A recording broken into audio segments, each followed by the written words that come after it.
성장하는 섹터가 뭐냐? 우리가 내일 사고 모레 파는 게 아니라 정말 좋은 종목이면 사서 버티고 갈 성장성 있는 섹터나 종목이 뭐냐? 그 얘기를 섹터 얘기를 하겠습니다. 업종별로 본다라고 하면 뭐 2차전지 섹터가 가장 뭐 그렇죠. 핫하고 뭐 누가 숫자가 나와서 돈을 그리고 모으고 있잖아요. 네, 인정하는 부분이고. 다만 이제 밸류에이션이 높다라는 논란이 있는 거잖아요. 뭐 2024년에 밸류에이션을 끌어다가 앞으로 3년 있을 숫자를 끌어다가 거기에 이제 40배, 50배를 적용을 하니까 밸류에이션이 높다라는 이제 논란을 하는 건데 사실 이쪽은 이제 숫자가 계속적으로 나오고 있고 그리고 어쨌거나 수요가 굉장히 커지는 시장이기 때문에 당분간은 이쪽 섹터가 꺾일 기미는 보이지는 않습니다. 그래서 2차전지가 가장 중요한 섹터인 것은 분명히 맞고요. 그리고 이쪽 섹터에 대해서는 공부를 굉장히 많이 하셨을 거예요. 종목들도 뭐 딱 하면 누르면 나올 겁니다. 대부분 투자자들이 대부분. 하지만 이제 멘탈이 가장 중요하죠. 흔들릴 때. 그렇죠. 강하니까 안 빠지고 정작 빠지면 못 사고 이게 문제죠. 그렇죠? 멘탈 관리만 좀 잘하시면 될 것 같아요. 믿으셔야 됩니다. 주식은 믿음입니다. 믿음과 신뢰를 2차전지 업종에 계속적으로 좀 가져주시면 좋겠고요. 2차전지에서 뭐 종목도 많이 얘기했으니까. 그죠? 따로 본다라고 하면 개인적으로는 자율주행 섹터 좀 보고 있고요. 자율주행 섹터를 보고 있고 폴더블 관련된 종목들 그리고 게임주 쪽을 계속적으로 모아갈 볼 생각인데 일단 자율주행부터 먼저 얘기를 해보자면 내년에는 개인적으로는 이 자율주행 섹터가 가장 큰 테마 중에 하나가 좀 되지 않을까라고 좀 생각하고 있거든요. 결국 자율주행이라는 게 기본적으로 모든 시스템을 전장화시키는 거기 때문에 전력 소모가 클 수밖에 없어요. 다 전자부품으로 이루어지는 거기 때문에. 그러면 더 많은 배터리를 요구할 수밖에 없고 기본적으로 전기차는 용량이 큰 배터리를 탑재를 하고 있기 때문에 자율주행으로 가기 위해서는 어쨌거나 전기차는 과정입니다. 자율주행으로 가는 과정 속에 전기차가 있는 거예요. 배터리도 더 많이 써야 되는 부분이 있는 거고 그리고 자율주행을 하려면 부품 수가 적으면 적을수록 좋죠. 아무래도 중앙에서 AI가 컨트롤을 해야 되기 때문에 부품 수가 굉장히 컴팩트해야지만이 자율주행 기능을 굉장히 잘 구현해낼 건데 잘 아시다시피 내연기관보다 전기차가 부품 수가 훨씬 더 적죠. 그러니까 전기차 플랫폼을 만드는 거고 이런 거기 때문에 그러면 전기차로 가게 된다라고 하면 더 큰 용량의 배터리도 탑재를 하고 자동차 안에 들어가는 부품 수도 줄어들기 때문에 당연히 자율주행 자동차의 기술 도입하기에 유리하다라고 하는 거고요. 그렇기 때문에 지금 테슬라 역시도 앨런 머스크가 자율주행으로 가는 과정 속에서 전기차 모델을 만들어내는 거고요. 그래서 저는 전기차보다 훨씬 더 큰 시장이 자율주행 시장이라고 보고 있습니다. 그래서 자율주행은 내년에만 놓고 본다라고 하면 일단 애플에서 지난주에 나왔던 그 2025년에 애플카를 출시한다는 게 불씨를 지핀 것 같아요. 트리거는 만들어진 것 같아요. 이쪽이. 그러면 본격적으로 2025년에 한다라고 하면 2022년, 2023년, 2024년 이 3년 사이에 이 자율주행과 관련된 모멘텀이 크게 붙는다라고 생각을 하고 있고요. 그래서 이 자율주행과 관련해서는 계속적으로 내년에 우리가 정말 큰 시세가 한번 나올 수 있는 시장이기 때문에 우리가 잘 공부를 해봤으면 좋겠습니다. 그래서 저는 만약에 본다라고 하면 여러 종목들이 또 나올 거예요. 검색을 해보신다라고 하면 자율주행과 관련된 종목을 검색을 해보신다라고 하면 국내에 많이 있어요. 그게 고민인 거죠. 반도체가 된다 그러면 사실은 국내에서 살 반도체 기업들이 있잖아요. 삼성전자, 하이닉스. 자동차가 대세라면 자동차 2차전지 살 게 있잖아요. 자율주행? 이 대세다. 뭘 사야지? 그 점이 이제 고민인 거거든요. 기본적으로 저는 숫자가 나오는 애들을 좋아해요.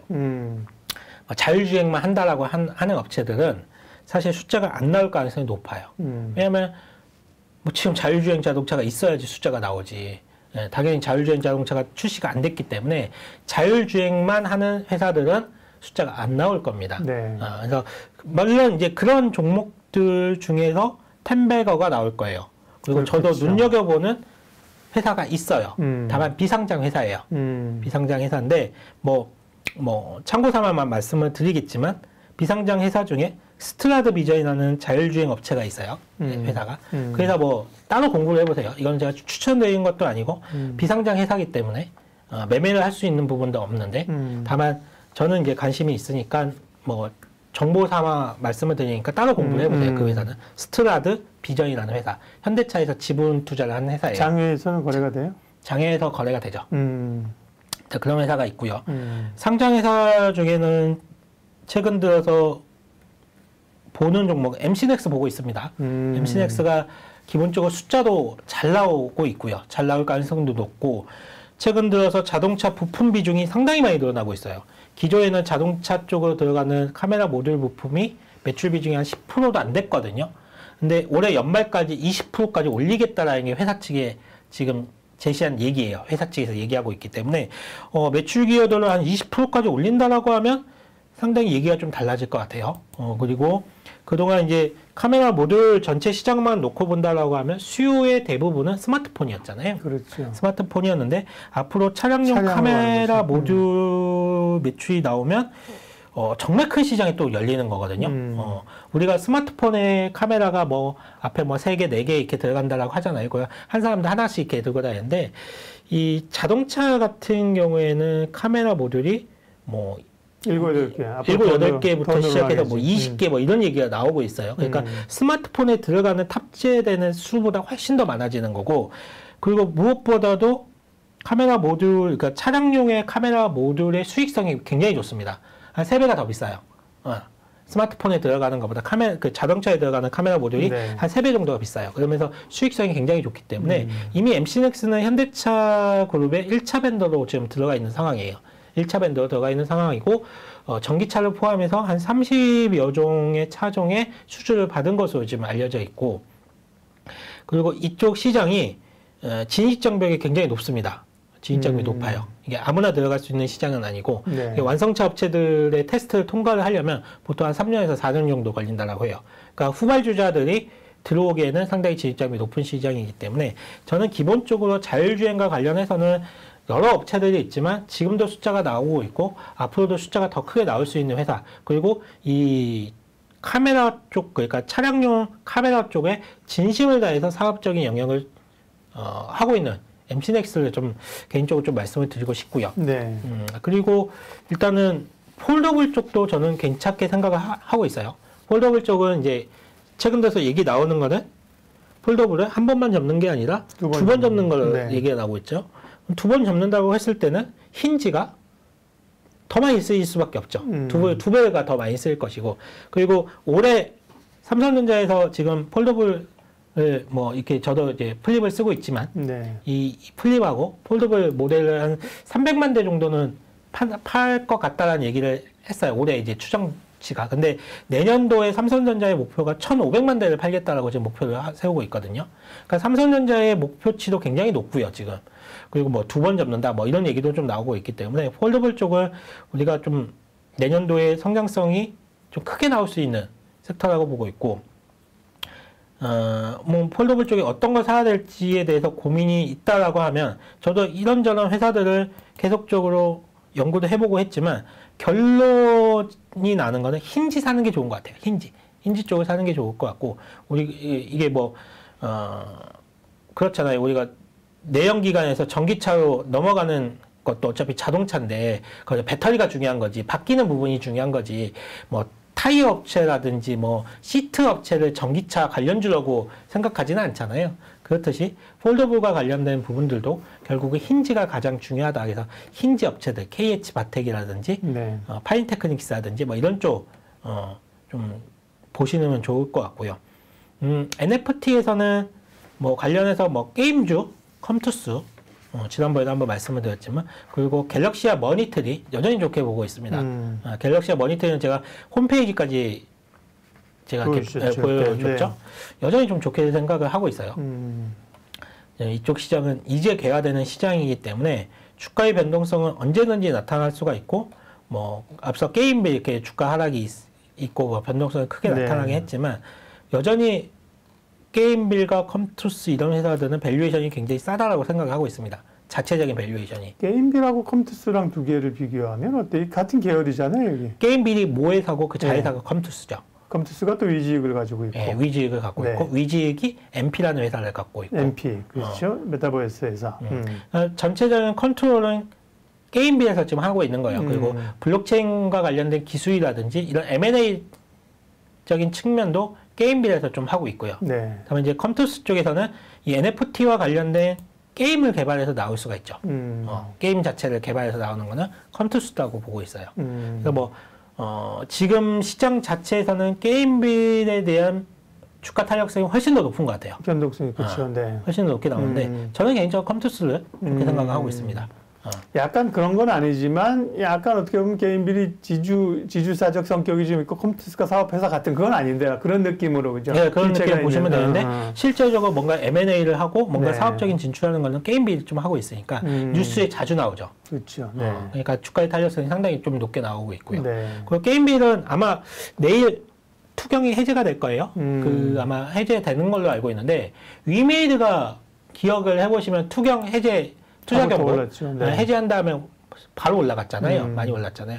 아마 게임빌이 오늘 좀 강하게 상승을 보였던 이유는 그 추억이 있었던 것 같아요. 그 생각을 하는 것 같아요. 지금 네. 위메이드의 투자 경고가 해제가 된 것처럼 게임빌 역시도 투자 경고가 해제가 되고 조금 쏘는 물량들이 있지 않을까라는 그런 기대 심리가 오늘 좀 작용한 것 같아요. 게임준 사실은 뭔가 새로운 스토리, 기술 변화, 날개를 달았지요 지금. 그게 이제 변동성이 워낙 커서 그런 건데요. 지금 게임주 말씀하신 거 옛날 같으면 게임주 얘기했으면 NC소프트의 신작이 어때서 뭐 이런 얘기 했잖아요. 옛날엔 그죠? 그렇죠. 네, 크래프톤이 뉴스테이지. 근데 그런 얘기가 아니거든요. 그죠? 뭔가 NFT와 가상화폐 거래소 이런 얘기이기 때문에 그러니까 사실은 게임 업종을 눈여겨봐야 된다. 네. 그리고 또 하나는 조선업종. 조선업종도 내년에 좋게 생각하는 업종 중에 하나거든요. 먼저 올해 실적에 굉장히 악영향을 미쳤던 이게 후판 가격의 상승, 후판 가격이 올라왔던 부분들은 대부분 새로운 계약에 반영하기 시작을 했습니다. 네, 그러니까 이분기에 그것 때문에 충당금 싸서 컸죠. 적자를 낸 거죠. 네. 예. 그래서 후판 가격 이제 지금 이제 이미 오른 후판 가격으로 새롭게 수주를 받고 있기 때문에 지금부터 계약되는 수주는 모두 다 수익성으로 연결되고 있다라고 보고 있고, 자, 내년도에 계약 공시라든지 이런 것들은 나온다라고 했을 때 상당히 조선주들한테는 실적에 좋은 영향을 미칠 가능성이 높습니다. 그리고 이제 최근에 선박에 대한 환경 규제가 계속적으로 강화되고 있거든요. 네. 그래서 국제회사기구에서는 2030년까지 선박에서 발생되는 이산화탄소 양을 40% 줄이는 게 목표거든요.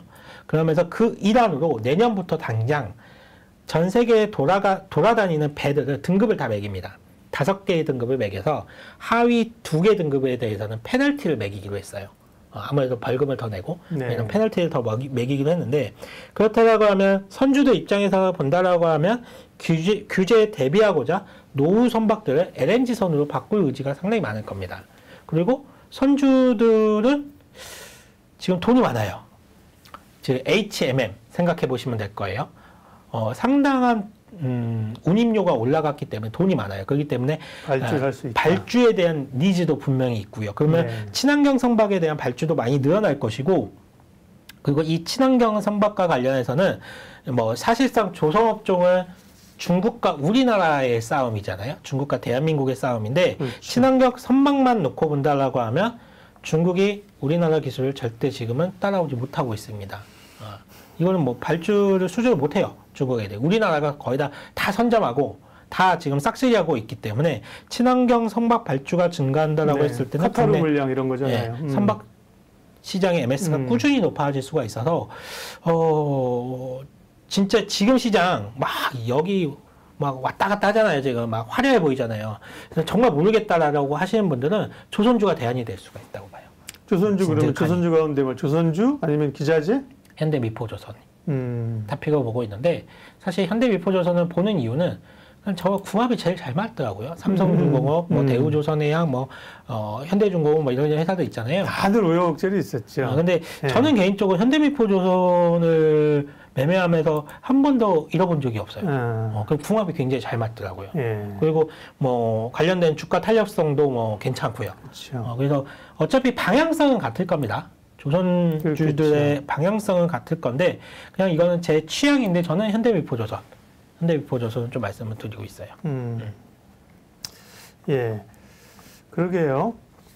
움직임들이 너무 그러니까 트레이딩은 사실 그렇게 해야 흥미로워요. 뭐 얘는 막 가는 거 막 가면 트레이딩 흥미롭다니까요. 그러니까 일정 부분은 트레이딩 전체 포션의 일정 부분을 가지고는 하시고요. 큰 흐름상을 내가 가지고 있는 전 재산을 사실 막 그런 뭐 NFT 이런 거에 확 넣었다가 그냥 뺐다가 넣었다가 이렇게 못 하거든요. 굵직한 것들은 이제 스토리가 되고 실적이 되고 추세가 살아있는 이런 쪽으로 이제 가야 되는 건데요. 자율주행 얘기를 좀 하셨고 게임 업종, 조선주 얘기를 하셨습니다. 네, 조선주 기자재보다는 조선주가 낫다. 네. 앞단에 서 있어서. 네. 네. 먼저 움직일 것 같아요. 먼저 움직이긴 하겠죠, 그죠? 네. 네. 그리고 이제 그 LNG선 이런 게 이제 카타르에서 발주 이런 거잖아요. 친환경 말씀하신 거죠. 많이 나올 것 같아요. 배를 지난번에 말씀드린 배를 그러니까 LNG 운반선을 만드는 것도 있고요. 배를 움직이는 동력 자체를 이제 LNG 추진선으로 간다는 거예요. 그래서 LNG 모멘텀이 많은 건데 조선사가 여러 군데 그 중에 이제 그런 요인을 고려하더라도 이 선종별로나 내용별로 봤을 때 현대미포조선이 네. 영향가 있다. 예, 저는 개인적으로 그렇게 생각하고 있어요. 그렇군요. 네, 조선주까지 하셨습니다. 네, 뭐 그 정도 또 하실 얘기 있습니까? 반도체 쪽은 많은 분들이 여쭤보시는데 네. 저는 개인적으로 조금 더 기다려 볼 생각인데 왜 그러냐면 반도체 쪽은 저는 많이 옮겼어요. 미국 쪽으로. 지난번 시간에도 말씀드렸지만 엔비디아라든지 뭐 이런 쪽으로 많이 옮겨놨어요. 그래서 반도체 국내 반도체 쪽은 조금 더 기다려 볼 생각을 좀 갖고 있거든요. 그리고 뭐 자동차 쪽은 이게 박사님도 말씀하셨지만 코로나 바이러스와 연결되어 있는 부분이기 때문에 이게 코로나 바이러스의 락다운이 좀 해제가 된다든지 봉쇄 조치가 조금 줄어든다라고 했을 때 바로 반등이 나올 수 있는 부분이 자동차 업종이거든요. 사실 수요가 없는 게 아니니까 부품이 없어서 못 만드는 거지 수요가 없어서 못 만드는 거 대기하고 아니니까. 있는 거니까. 엄청난 수요가 지금 대기하고 있기 때문에 자동차 업종은 이게 진짜 코로나 바이러스가 조금 진정되고 이 반도체 부품 수급만 좀 원활해진다라고 하면 정말 크게 튀어나갈 수 있는 바로 반응을 보일 수 있는 이번 게 주에 자동차 쪽인데 GM이 그 기사가 있었단 말이에요. 아시겠지만 GM이 뿔따고 나가지고 차량용 반도체를 직접 만들겠다는 기사가 있었거든요. 네, 미국에서.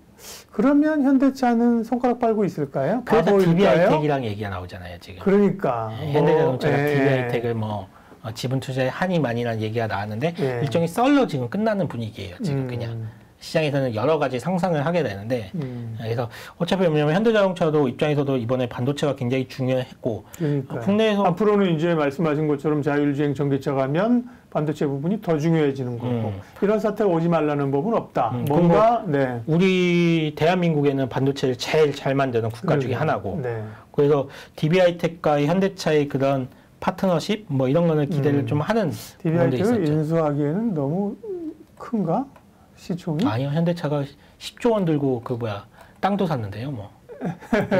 삼성동에. 네. 그러니까 시총 DB하이텍 3조인데 다 살 필요도 없지, 그죠? 반만 사면 되고 프리미엄 줘가지고, 그죠? 이게 왜 그러냐면 이게 연결고리가 왜 그러냐면 1조 5천억에 반에다가 프리미엄 20%면 뭐 2조면 되네. 현대차 너무 우습게 생각했나? 현대차 입장에서는 반도체가 필요하고 DB하이텍 입장에서는 이게 반도체가 기간 산업이기 때문에 투자를 하려면 뭐 100억, 200억 가지고 투자하는 게 아니잖아요. 여기는 투자 못하죠. 예, 그다음에 이제 조단위가 필요한. 게다가 뭐 1000단위 아닌데 8인치 같은 거 투자해서 나중에 세될 수 있으니까 투자 못하는 거죠. 근데 이제 현대차가 그 자금을 쏴준다라고 하면 그러면 이제 DB하이텍 입장에서도 마음 놓고 투자를 할 수 있지 않을까 이런 이제 스토리가 만들어졌죠. 그리고 뭐 시장에서 돌아다녀요. 하지만 이제 구체화된 건 전혀 없고 썰로만 지금 끝나는 분위기예요, 지금은. 그러게요. 자동차도 그래도 눈여겨볼 섹터다? 네, 맞아요. 그렇게 보고 있는데 상당히 좀 어려워요. 자동차 쪽이 지금 뭔가 지루하게 만들고 뭐 좀 움직일 것 같으면 뭐 또 이래서 빠지고 움직일 것 이제 가나보나 싶으면 또 이래서 빠지고 기본적으로 아까 말씀하신 것처럼 성장이 눈에 보이는 성장하는 산업 쪽에 가야 먹을 게 많지, 그죠? 그 잔치집에 가야 사실은 어쨌든 그죠. 먹을 게 많은 거잖아요. 다이어트 하는 집에 가면 먹을 게 적잖아요. 아무래도. 네. 그 2차 전지는 뭐 공히 말씀을 하셨고, 저는 그렇게 생각하면 2차 전지, 그 다음에 메타버스도 그 영역에 들어간다고. 뭐 NFT, 메타버스, 뭐 네. 한 블록체인과 관련해서 뭐 어차피 메타버스 공간 안에서 지금 NFT의 그런 토큰화가 그렇죠. 지금 진행이 네. 되는 거기 네. 때문에 한 테두리에서 봐야 될 것 같고, 네. 지금은 메타버스와 관련해서 이제 하드웨어 쪽으로도 사람들이 상당히 이제 관심이 많이 갖고 기기 있죠. 쪽, 네. AR 기기, 뭐 네. 글래스, 뭐 이런 부분에 대해서 상당히 많은 관심을 보이고 있는 것 같은데, 국내에서도 뭐 지금 이 LG 이노텍이라는 대장주가 네. 움직이고 있고, 그러네요. 이와 관련해서 과연 후발주자가 과연 누가 될 것인가라고 했을 때 MC넥스가 또 카메라가 또 필요한 부분이기 때문에 과연 삼성전자가 이 AR 글래스를 안 할까? 하지 않을까? 애플도 한다라고 하고 페이스북, 그러니까 메타에서도 하는데 그러게요. 삼성전자 안 할까? 과연 이걸? 할 수밖에 없거든요. 그러면 삼성전자가 이걸 한다라고 했을 때 과연 카메라는 누가 제공할까? MC넥스 아니야? 이런 생각도 갖게 되고요. 저는 이제 그러니까 그런 압도적인 산업으로 2차 전지 당연히 들어가고요. 메타버스 봐야 되고 수소를 좀 봐야 되는 거 아닌가 싶어요. 그래, 맞아요. 네. 수소 쪽은 네. 내년도에 굉장히 많은 모멘텀을 가지고 있습니다. 네. 가지고 있고. 사실 올해는 수소가 반짝하고 좀 끝나는 기미가 있는데 네. 2차 전지 쪽에 밀려서 좀 그런데 내년도 수소 쪽은 굉장히 좀 좋아질 수 있는 부분이 많이 있다라고 생각을 하고 있고. 네. 근데 수소 중에 뭐가 찐인지 뭘 사야 될지 상하프로테크예요. 상하프로테크가 그냥 끝판왕이에요. 상하프로테크 그냥 수소하면 그냥 모르겠다라고 하면 상하프로테크 사시면 돼요. 이거는 답을 확실하게 네, 이거는 뭐 이견이 없어요. 이거는 어떻게 뭐 된다 안 된다의 문제가 아니에요. 수소가 되면 무조건 상하프로테크는 여기서 10배 가는 거예요. 무조건. 효첨이나 두산피얼셀보다도? 네. 저는 그렇게 생각해요. 그러니까 좋은 주식과 좋은 기업이 다르고 또 살만한 기업이 다르잖아요. 그런 어쨌든 정황들이나 뭐 시총이나 이런 걸 봤을 때는 그럼 과장님 물론 탑픽이에요. 물론 효성첨단 소재 가지고 계신 분도 있고 그런데 과장님은 뭐 고민하냐 수소 물어보면 상하프로테크다. 탄소 섬유도 중요해요. 그러니까 이런 거죠. 배터리에서 양극재도 들어가고 음극재도 들어가고 분리마켓이나 뭐 다 있잖아요. 다 이제 소재마다 다르잖아요. 그러니까 탄소 섬유도 중요하고 그 뭐죠? 그 수소 탱크도 중요하고 멤브레인이라는 것도 중요하고 다 중요해요. 근데 그 중에서 가장 비싼 소재가 뭐냐 이거죠. 그게 상하프로테크에서 만든 멤브레인 소재가 가장 비싸요. 그러니까 2차 전지 쪽에서도 지금 가장 프리미엄을 많이 받는 섹터가 그 소재가 바로 양극재잖아요.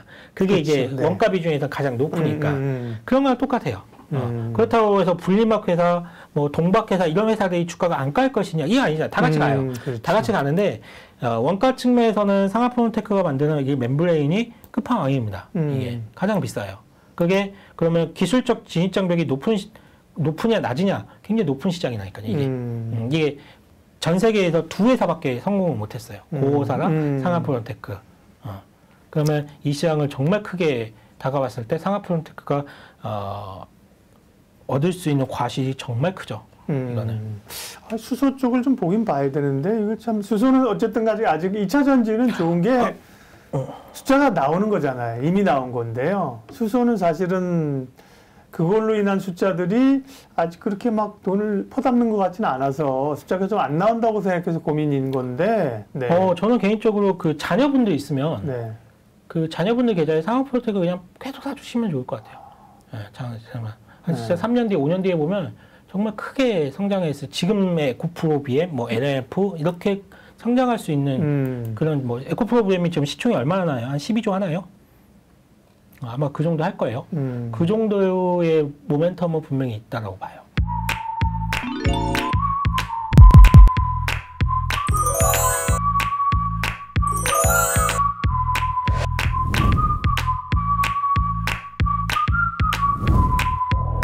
개인 투자자를 위한 진실된 방송 한국증권TV가 구독자 여러분을 새롭게 찾아갑니다. 확 바뀐 한국증권TV의 다양한 콘텐츠를 직접 경험해보세요. 한국증권TV에서 만나요.